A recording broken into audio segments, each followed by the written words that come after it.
এ মুসলমান বাবাজিরা, আমার আল্লাহ তুমি আমারে বান্দারে কত মায়া করে রে। আমার আল্লাহ তোমারে ডাক দেয় হাইয়া আলাস সালাহ। এটা মুয়াজ্জিনের কণ্ঠ, তাই না? মুয়াজ্জিনের কণ্ঠ কথা হলো আমার আল্লাহ।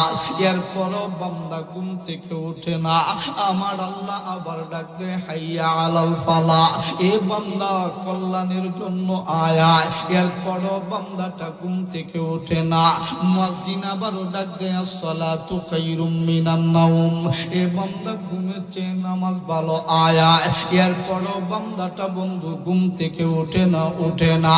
আমার আল্লাহ রব্বুল আলামিন কুদরতি পাটা জমিনে বিছায়া দেয়। বান্দাটা এরপরও ঘুম থেকে ওঠে না।